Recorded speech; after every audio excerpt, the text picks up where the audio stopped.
दोस्तों, महाभारत काल के समय में काशीराज की ज्येष्ठ पुत्री का नाम अम्बा था। वह अत्यंत रूपवती और दृढ़ निश्चयी थी।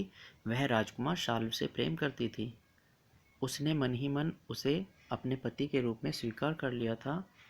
स्वयंवर के अवसर पर भीष्म ने अंबिका अम्बालिका के साथ अम्बा का भी हरण किया था, परंतु अम्बा ने हस्तिनापुर पहुंचकर अपने मन की बात भीष्म और सत्यवती को बता दी। तब भीष्म ने उसे ससम्मान शाल्व के पास भेज दिया। अम्बा के स्वयंवर में शाल्व उपस्थित था। भीष्म ने अन्य राजकुमारों के साथ उसे भी पराजित कर दिया था, इसलिए वह अपमान की आग में जल रहा था। जब अम्बा उसके पास पहुंची तो उसने यह कहते हुए उसे अपनाने से इनकार कर दिया कि भीम ने उसे युद्ध में जीत लिया था और जीती हुई वस्तु पर केवल विजेता का अधिकार होता है।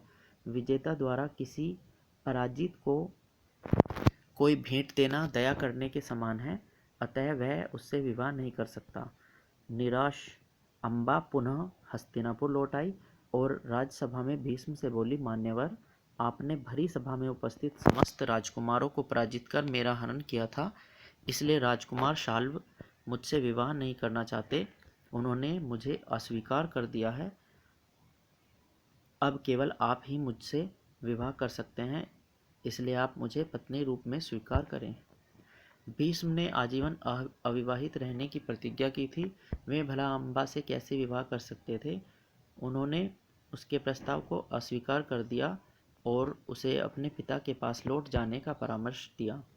अम्बा वहां से सीधी महर्षि परशुराम के पास गई और उन्हें सारी बात बताकर भीष्म को विवाह के लिए तैयार करने की प्रार्थना की। परशुराम भीष्म के गुरु थे। वे उसी समय हस्तिनापुर पहुंचे। उन्होंने न्याय धर्म का उपदेश देकर भीष्म को अम्बा से विवाह करने के लिए कहा, परंतु भीष्म अपनी प्रतिज्ञा पर अड़िग रहे। परशुराम ने क्रोधित होकर भीष्म को युद्ध के लिए ललकारा। यद्यपि भीष्म ने गुरु से युद्ध नहीं करना चाहते थे तथापि अपने वचन की रक्षा के लिए वे युद्ध के लिए सहमत हो गए। दोनों में भीषण युद्ध प्रारंभ हो गया। ऐसा प्रतीत होने लगा मानो आज परशुराम पुनः पृथ्वी को क्षत्रियविहीन कर देंगे, परंतु भीष्म भी अपने गुरु से बल, पराक्रम, शूरवीरता और युद्ध में कम नहीं थे। उन्होंने उनके समस्त बाणों को काट दिया। उन्होंने अनेक दिव्यास्त्रों का प्रयोग किया, जिससे संपूर्ण पृथ्वी कांप उठी। देवताओं ने सप्तऋषियों से युद्ध रुकवाने की प्रार्थना की।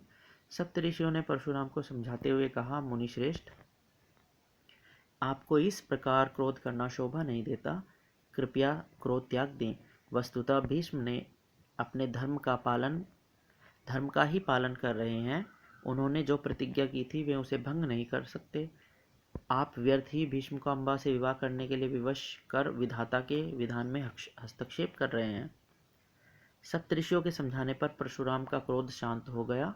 तत्पश्चात वे भीष्म को आशीर्वाद देकर वहां से चले गए। अम्बा दुखी होकर वन में चली गई और भीष्म से प्रतिशोध लेने के लिए कठोर तपस्या करने लगी।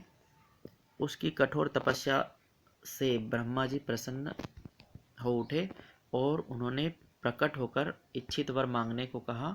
अम्मा ने वर मांगा, परमपिता, भीष्म ने मेरे साथ घोर अन्याय किया है। अब मेरा जीवित रहना व्यर्थ है। मैं यह शरीर त्याग दूंगी, लेकिन इससे पूर्व आप मुझे वर दीजिए कि मैं अगले जन्म में भीष्म की मृत्यु का कारण बनूं।